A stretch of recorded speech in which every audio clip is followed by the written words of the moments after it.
Hi, welcome to the Be Courageous Online Summit. My name is Tracy Tadero. I'm a self-love mentor and life coach. And my intention for this online series is to provide support and encouragement to anybody who's going through times of turmoil and adversity. And so I'm happy to announce our amazing guest who's next. Cindy is an MA level family therapist and a PCI certified parent coach with additional training in conscious parenting through Dr. Shefali's Conscious Coaching Institute. She has been working with families since 1995. Her practice is rooted in mindfulness and consciousness, bringing parents to a place of greater connection, intention, and joy in their parenting. Cindy has raised a young adult and 2 teenagers, one of whom has significant special needs. Cindy works with parents around the world, presents workshops at businesses and conferences, and is completing her first book, a memoir based on raising a child with special needs. I'd like to introduce Cindy Kaplan. Hi, Cindy, welcome. Hi, Tracy. I am so pleased to be here, and thank you for putting on this summit. Thank you. I'm just honored that you are wanting to be a part of it, and I think it's just going to be such a powerful opportunity for people to really get some support and guidance that they need right now. So, absolutely. And what better person to share about families and parenting than you? So let's kind of roll into, as a parent of 3 kids, correct? Mm-hmm. With special needs, you've definitely had to navigate your way around these waters right now, a little more challenging than people that don't have kids. And you've probably stepped into a little bit of resistance in the way that you used to do things, or what life looked like. And so how are you dealing with the resistance that's coming into your life and with your kids and all the changes? Great question. It's interesting because even though it's so different from when my daughter was born, the one who has special needs, there's something that feels very similar. And that is that when I was pregnant, like all of us parents, we have visions of what we expect things to be like when our kids are born. And the moment that my daughter was born, we knew that she had suffered a stroke during labor and delivery, and that within the first few days, we were told she would very likely have cerebral palsy. So every dream that we had was sort of shaken. And the vision I'm always coming back to is feeling like at that moment I was pushed off a cliff. Yeah. And falling into the unknown, grappling, trying to find hold of or grab hold of any branch that I could possibly find on this free fall. And any branch that I grabbed onto, my weight was too much and the branch would fall. And so I fell down to the next one and I would grab something else and I kept falling. So in the process of the last 19 years, I have learned to almost at moments enjoy, but really become comfortable in this free fall. And I feel like it's so parallel to what we're going through now, that everybody is in this free fall. We don't know how long this is going to go on. We don't have a solution. We don't know what it's going to look like. We don't know what it will, what things will be like when our kids return to school, what things will look like when we return to work. I mean, there's so many things that are up in the air. And so I feel in many ways, I'm grateful for the experience I've had because it's allowing me to be more okay in this. I've learned how to be okay in the unknown. And I think that one of the greatest gifts in being in the place of unknown is that we access that when we truly accept it and we accept the as is of the situation, it allows us to find our inner strength. It allows us to find our creativity. So that said, I'm still dealing with plenty of resistance. My daughter doesn't understand cognitively. She doesn't understand why she's not at school. She loves nothing more than to go to Starbucks or to go in her power chair around the mall. And literally on a daily basis is asking, can we go out? Can we go out in her own way? She's nonverbal. And as much as I try to explain it, she doesn't understand. So there's many nights of going to bed with her in tears until she's in her bed. I'm dealing with resistance of my 12-year-old who's really, not thrilled with any of this online learning stuff, as I'm sure most kids aren't. It's hard. So, he has days where he just goes through it and other days where he fights it. I've got resistance around, him wanting more time on the screen, and me, really torn in a place of wanting to let it go and be more relaxed around screen time because it's just not worth it. And at the same time, media and media usage and screen usage is something I talk a lot about with parents. And I know the impact that too much screen and the content of screen has. So I'm dealing with my own internal resistance around that as well. So I think we're constantly being pulled into this place of, feeling the resistance and then coming to a place of acceptance. And it's only when we come to those places of acceptance that we can move and pivot and transform a situation, or at least we're always going to get resistance, right? So I think if our resistance comes up when we get resistance from the outside, it's like we're playing a game of tug of war. And that tug of war, we know what happens, right? The tug of war game goes on until someone lets go, and then that side collapses, right? They fall down. So in that tug of war, there's two teams. There's the parent and the child who are both resisting. So when we can accept and expect that there's going to be resistance, then there's no tug of war happening, because one of us is on more solid ground, one of us is calm, one of us is centered. So then the resistance has a chance to just spin itself until it's just done, versus two of us going in with resistance and entering a power struggle where, somebody's out to win and it ends up exaggerated and everybody loses.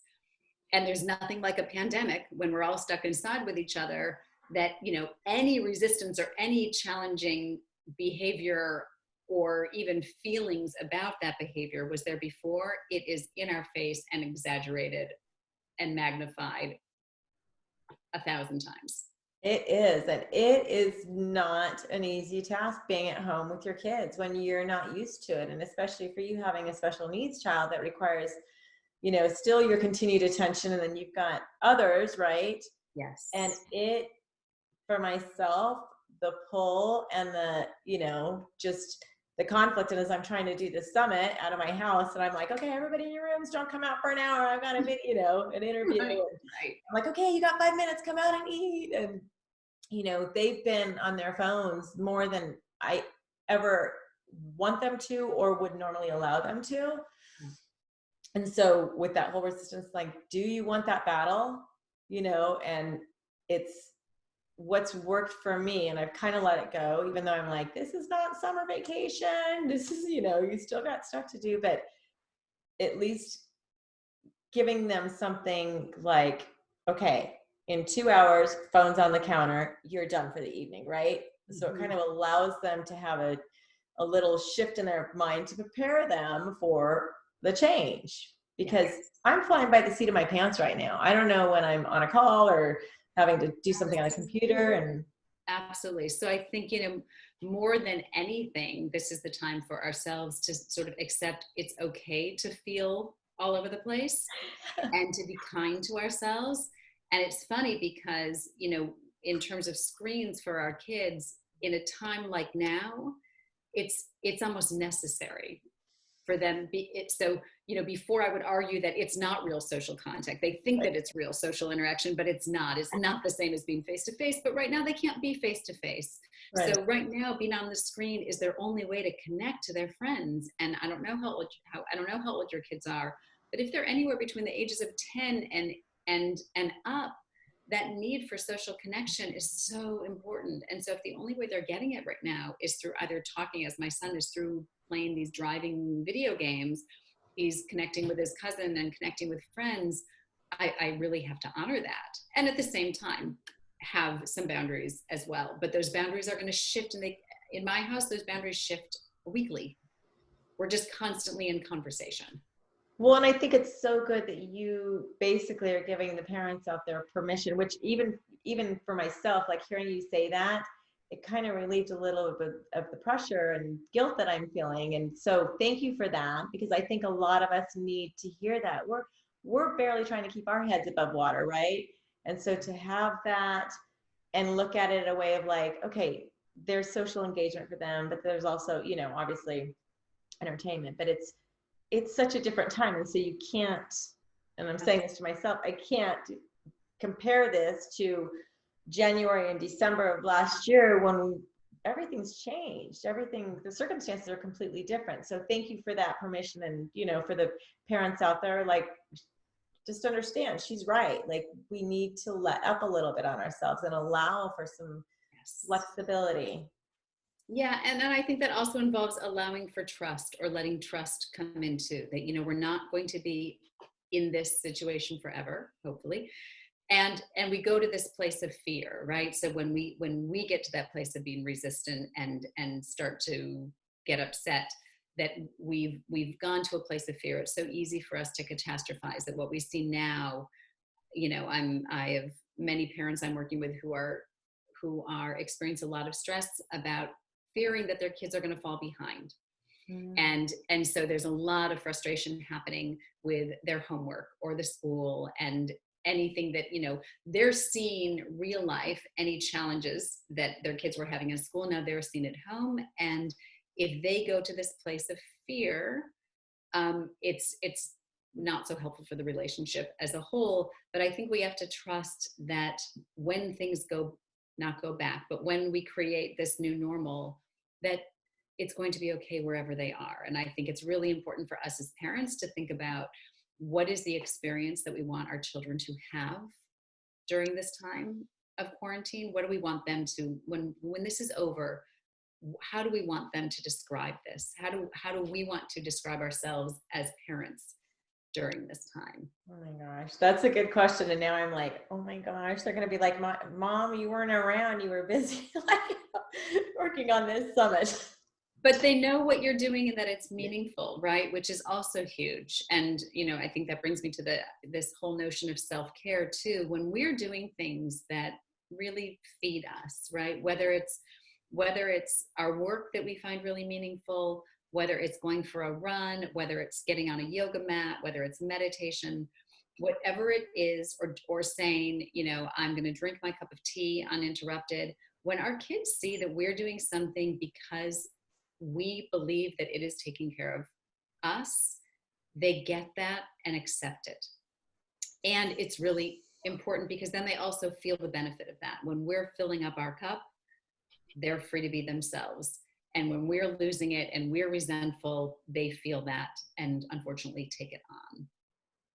Yeah, and that's true. And I'm very good about self-care. My kids know that. Like, it's like, Mommy's going to go in her room and do a calm body, which is what they call meditation. Or, you know, Mommy's going to go just, I mean, I shouldn't say mommy because my kids are 14, 16, and 21, but you know what I mean?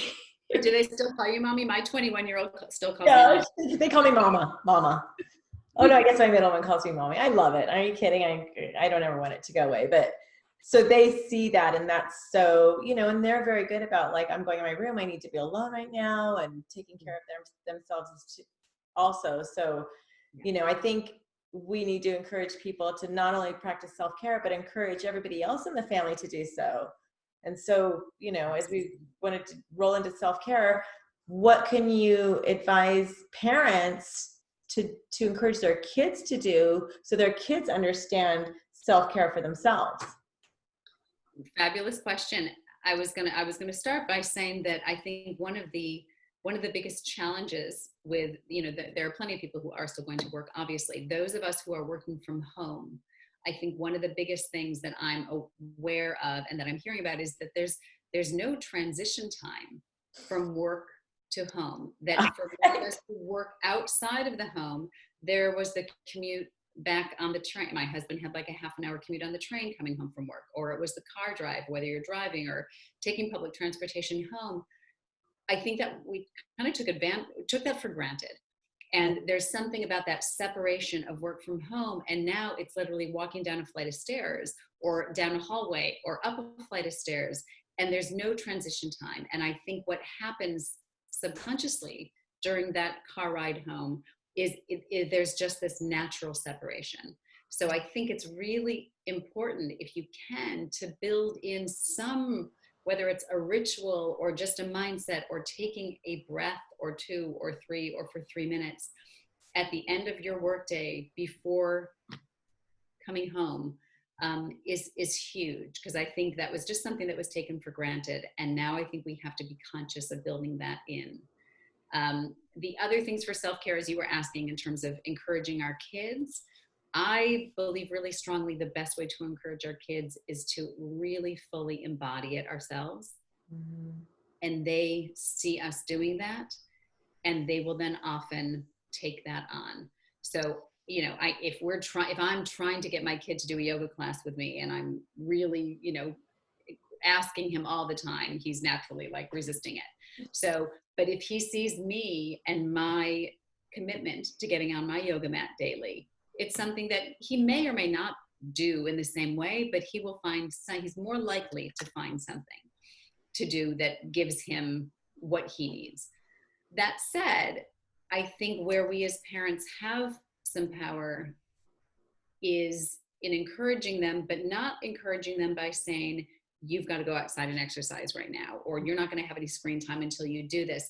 And it comes out by way of threat, where I think we have a lot of power that we often skip over is by really tuning in and distilling our concern.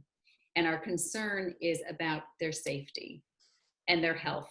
So whether it's education, health, or safety, if we can say, hey, you know what, I noticed that you're not moving your body, and moving your body is really important, especially in getting through all of your homework, or if you're going to be spending more time on your phone or video games or whatever you're doing, it's so important.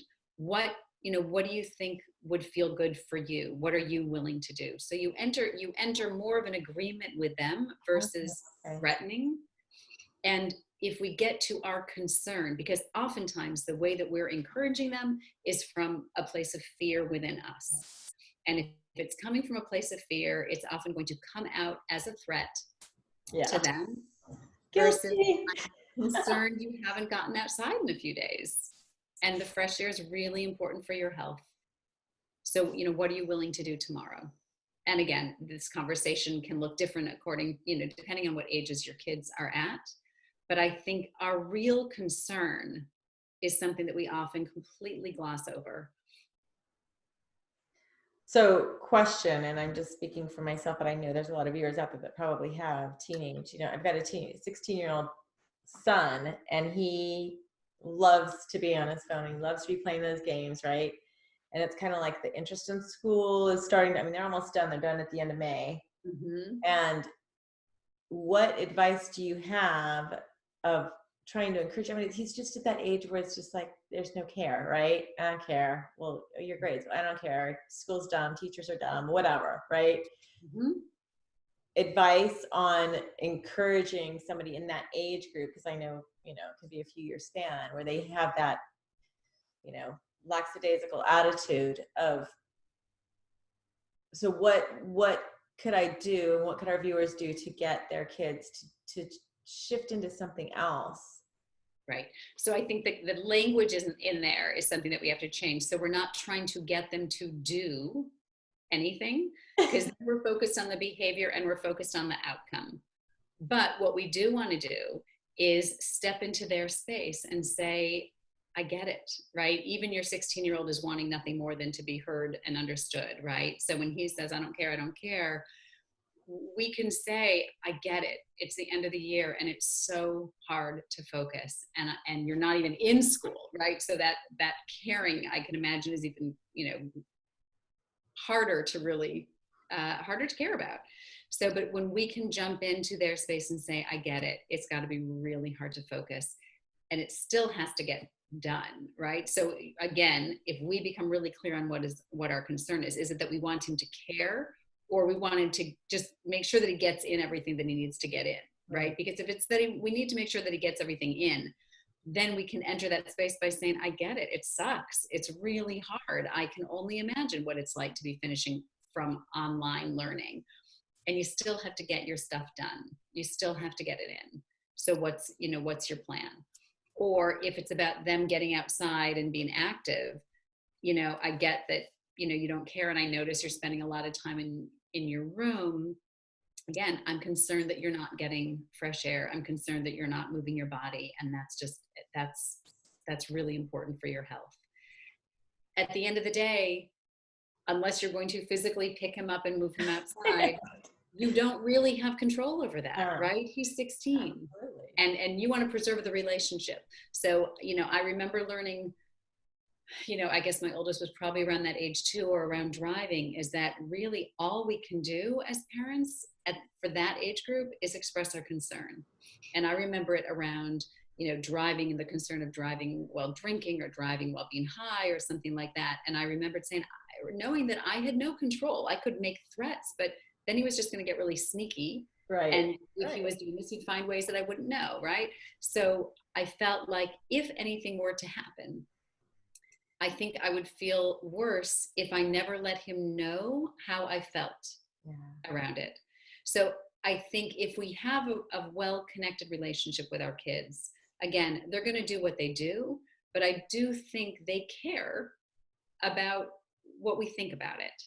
Whether they rebel against it or not is going to have to do with how connected they are, whether they really trust that they can mess up and come to us, or whether they feel like if they mess up, they've got to hide it because they're fearful of consequences. Right. So if you have a decent relationship with your kids, then I think it's most important that we express our concern and that we're really clear on it. And most likely that's going to come down to one of three areas, either safety, health, or education. And when we can express that to them, then we let go. Then we surrender to whatever they decide to do.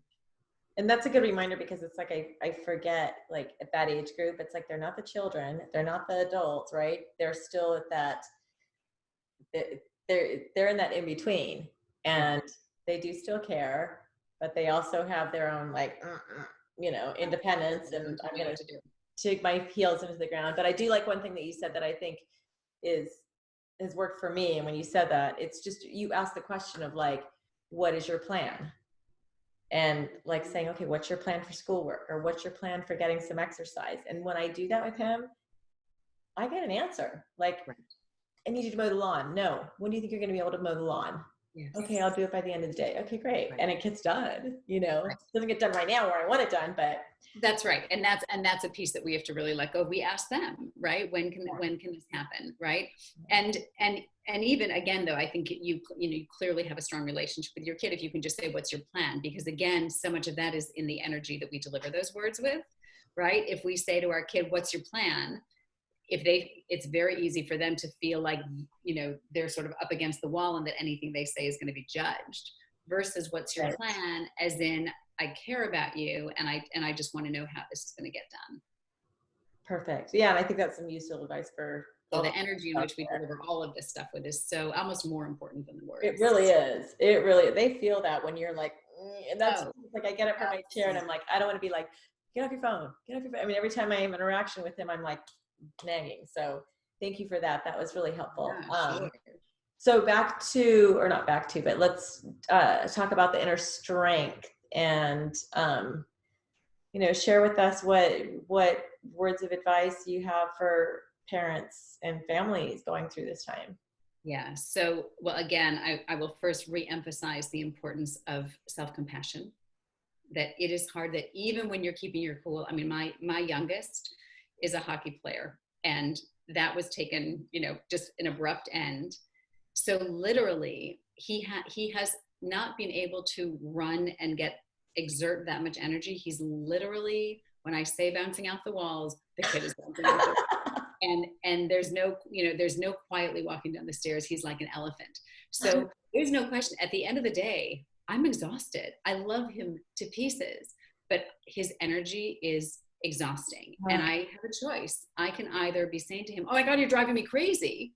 But I don't want to say that to him because he's not doing anything. What he's doing is just what he's doing. But I have an internal reaction. So I've had to learn how to witness it, see what's coming up for me, and then bring myself back to a state of centeredness and respond in the way that I need to respond. So all that to say, be compassionate to yourself be forgiving to yourself, be gentle and kind to yourself. Um, and the other thing I think that we have that brings us, I think that our greatest inner strength is something that we all carry with us at every moment of the day and forget about, but is finding our way to our breath. And when we're worked up, or when we're getting annoyed by our kids, or where we feel like we have no space and we get reactive, I feel like there's, it's like a closing, two walls closing in on each other, and there's very little space. And so when we can remember to take a breath, which, of course, in the moment is sometimes hard to do. We have to train ourselves. It takes practice. But it is beginning to, I'll offer a fabulous mantra to hold on to. And that is, when we see our kids in a tantrum, to see them as having a hard time versus giving us a hard time, or see our kids as having a problem versus being a problem. And when we can take that perspective, then automatically I think that moves us to a greater place of compassion for our kids versus the need to enter that tug of war and try to fix it or stop it. So that's one thing. But then when we can find our breath, it slows our whole nervous system down. And when we're able to do that, I know that we can find access to our own inner strength, inner creativity. It's all tied together, right? Finding our breath, accepting the as is, and giving ourselves space to figure out how we want to respond. On a more, quick tool to do, I think one thing that can be really helpful is at night before you go to bed, think about one thing that went well, one interaction you had with your kid that fostered the type of relationship you want to have with them. And if not, then you have another day tomorrow. So if you felt like, oh my gosh, when I think about today, all I did was nag. All I did was tell my kids what they were doing wrong. Go to bed, forgive yourself. Tomorrow's a new day. So if you go to bed starting to think about one thing that went well, there's, the great thought of what we focus on grows. And so if we can begin to think about one thing that went well, we will more likely see that. If we begin to look at our children and see what is one thing that my child did well, or one thing I admired about them today, we'll begin to see that more in our kids. So again, I think the breath is the all-powerful, I feel like every answer we need for anything is in our breath. And what is right for us, what is right for our kids, we have to trust our inner knowing. And the only way to do that is by going inside. So I think I may have mentioned to you earlier that I see this whole pandemic, we have been like suctioned into our homes. The doors have closed. We're stuck in our homes. And then we have this amazing opportunity to take it one step further and be sucked inside of our physical bodies. And when we're inside our physical bodies, we get to look at all of the crap that we are swimming in all the time, all of the muck. And we have the ability to begin to clean some of that up. And by doing that and going deep inside and tuning into our breath, we can find unbelievable resources. I know one of the things for me that has been fascinating, just comparing what was before to now, is, looking at a recipe. I think a couple of weeks ago we were making banana bread, and one of my kids really wanted chocolate chips, and I looked and we didn't have chocolate chips, but I didn't want to go to the store to just get chocolate chips. I felt like that's not safe to just go for one item. I'm trying to minimize the amount of time I'm going to the store. So I thought, wow, a few weeks ago, I would have just popped in my car and gone to get chocolate chips, but that's not an option. But we still wanted banana bread with chocolate chips. And so only because I slowed down, I was able to think, well, wait a second, there's like a chocolate bar up on that shelf. So we took the chocolate bar down, chopped it into little tiny pieces, and those became our chocolate chips. It's a small example, but there are numerous moments where I feel like we have found another alternative within our resources that I would have never seen before. And had somebody told me before I gave birth to my daughter that I'd be raising a child who is nonverbal, non-mobile, at risk for seizures, cognitively delayed, I would have said, well, don't sign me up. Like, I'm so not equipped. I'm totally not equipped for that. And now when I look back and again, and with her, I'm continually pulled towards guilt and not enoughness and all of this. But I also see how I have tapped into resources within myself and strength within myself that I would have never imagined. So I think this crazy, horrible, in many ways, time is really an opportunity for us to grow within and to see our strengths and to access resources that we haven't had to ever use before.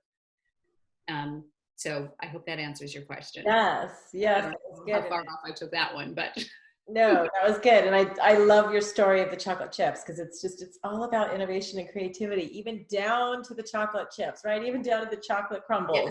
Yes. Like, there's so many, we're tapping into different, I can only imagine when we have this, excuse me, this toilet paper shortage, things that are going through people's minds, like, what could I use? What else could I use? What else, it's just something as simple as that, where people are having to start thinking about other alternatives. Absolutely. Because it's Absolutely. Not there when we're used to having it there. So that's really such a great example of being well. And I think that as well is really important for us to keep in mind, is that had somebody told us that this was going to be the way that we were living right now, we also would have been, no, never, I could never survive that.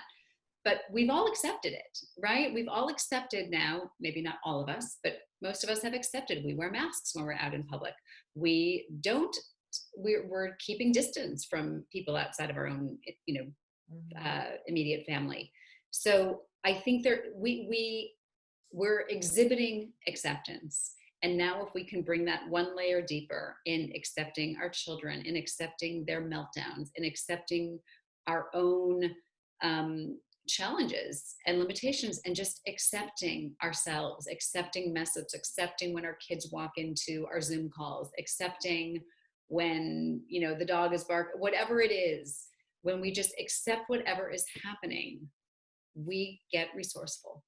Mm-hmm. And the bottom line is, we're all going to get through this. Everything is going to be okay. And I say that to the viewers. It's like, everything's going to be okay. I know it's hard. I know it's challenging.